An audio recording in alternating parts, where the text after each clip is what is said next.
One of the most terrifying elements of psychoanalytic thinking is very tightly allied with religious thinking, which is that you are not the master of your own house. If you're a student and you're taking a difficult course, you might say to yourself, well, I need to sit down and study for 3 hours. But then you sit down and that isn't what happens. Your attention goes everywhere. And you might say, well, whose attention is it then if it goes everywhere? Because you say it's your attention. It's like, well, if it's your attention, maybe you would be able to control it, but you can't.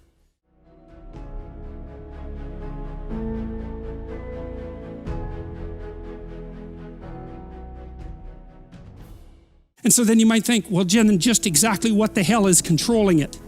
And you might say, well, it's random. Well, it better not be random. I can tell you that. That happens to some degree in schizophrenia. There's an element of randomness in that. It's not random. You can't make yourself interested in something.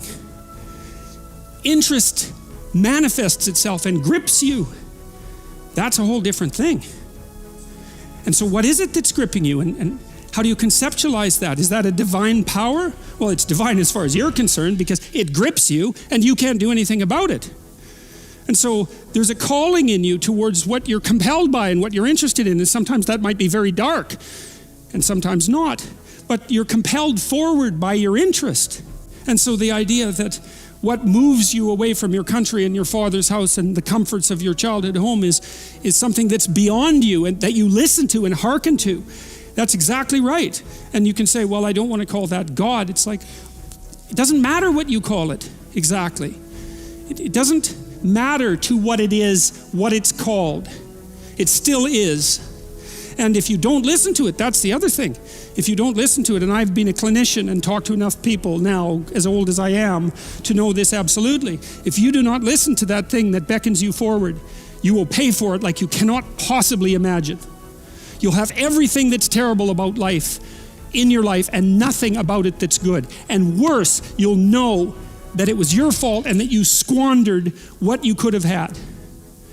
So this is not only a calling forth, but a warning.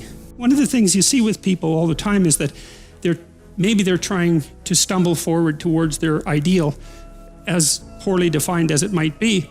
But then they're afraid, right? They're afraid about what they might encounter. And that stops them because fear does stop people. It freezes you like a prey animal. And so people move ahead, but then they get afraid and then they stop moving ahead. And that's not so good because negative emotion is a really powerful motivator. So we're more motivated by negative emotion than positive emotion, quantitatively speaking. Quantitatively speaking, you can measure that. And that's, I think, because we can only be so happy, but we can really be suffering and dead, So we have to pay more attention to the negative.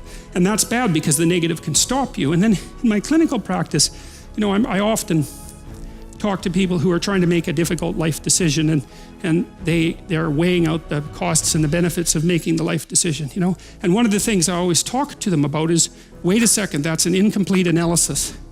You have to weigh out the benefits and the costs of doing this. And you have to weigh out the costs and benefits of not doing that, not doing it. And that's not the same as the zero that you assume that you're starting with, right? Because to not make a decision, it also has a cost. And sometimes the cost of not making a decision is far worse than the cost of making a decision, even if the decision is risky. And so one of the things you can derive from that, and this is very useful, I think, is that this is also, I think, why it's so useful to contemplate your mortality, so to speak, is you're screwed no matter what you do. And that actually frees you, is that you have path A that has catastrophes and you have path B that has catastrophes, and you don't get to have the no catastrophe path, but you get to pick which one. And that's really something, because if you know that there's terrible risk associated with everything that you do and don't do, then you can afford to take some risks because you're not, and this is all within the arc metaphor.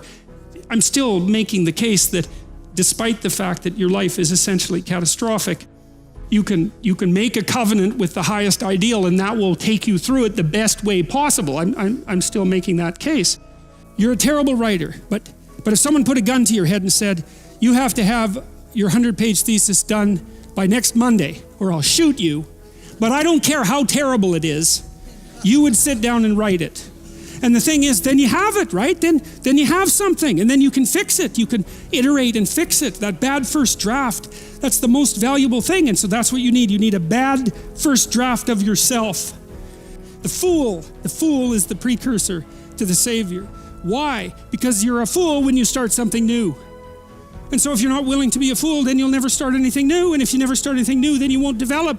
And so the willingness to be a fool is the precursor to transformation. And that's the same as humility. And so if you're going to write your destiny, you can do a bad first job. You're going to get smarter as you move forward. That's the thing, is that so something beckons to you. That's what happens here. Maybe the star that Geppetto wished on was the wrong damn star, but at least it was a star, right? At least it was in the sky. At least it moved him forward. And so you say in your life, well, something grips you and fills you with interest. And you think, well, should I do that? And the answer is, if not that, then something. What if it's a mistake? It's a mistake. Rest assured. What do you know? You're going to stumble around, right? And what's going to happen is this. You're going to not stay in stasis. You're not going to wander around in circles. And I see people like that. They said, well, I never knew what to do, and now I'm 40. It's like, that's not so good. That's not so good. And there is a literature, too, that suggests that people are a lot more unhappy when they look back on their lives about the things they didn't do than they are about the mistakes they made while they were doing things.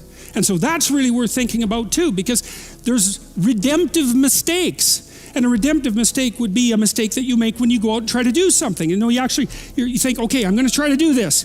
When you're not good at it, you make a bunch of mistakes. It's like, well, what's the consequence? If you pay attention, is you're not quite so stupid anymore. That's the thing, is you've been informed by the results of your errors. And so what happens is you follow the beacon, you follow the light. And you're blind, so you don't know where the light is. It's dimly apprehended only, and you're afraid to follow it. But you decide to take some stumbling steps towards it.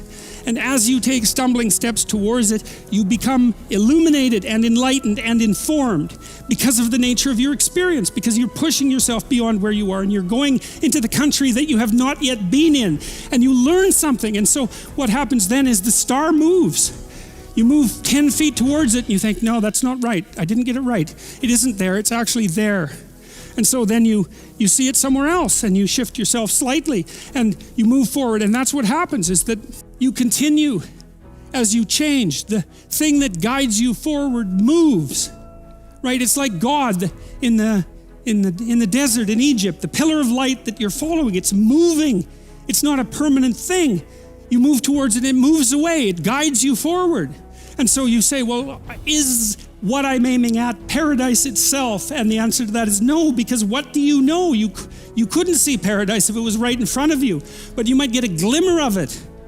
And so you move towards it and you grow. And then the next time you open your eyes, you see a little bit more clearly. And that's what happens, is that just happens over and over, right? It keeps moving. But the thing that's so cool is that all those zigs and zags, you say, and each of those zags and zigs is a catastrophe. I hit a wall, my God, and then I had to die a little bit and I barely got back up. It's a phoenix transformation at each turn, and it's painful. But the thing is that even though you've traveled 20 miles, let's say, on that road, and you've only moved 3 miles forward, you've moved 3 miles forward instead of falling backwards, because that's the thing too, is that if you stand still, you fall backwards. You cannot stand still, because the world moves away from you if you stand still. And there's no stasis, there's only backwards. And so if you're not moving forwards, then you're moving backwards. And that's more of the underlying truth of the Matthew principle. To those who have everything, more will be given. From those who have nothing, everything will be taken. It's a warning. Do not stay in one place. And if you were sensible, that would have been your trip. But it wasn't, right? It's that. And perhaps it's a lot worse than that. Perhaps there's no shortage of backtracking, but it doesn't matter, because as you stumble forward, you illuminate and inform yourself. And perhaps that's partly because the world is made of information. And if you encounter it and tangle with it, then it informs you, and then you become informed, and then you're in formation, and then you're ready.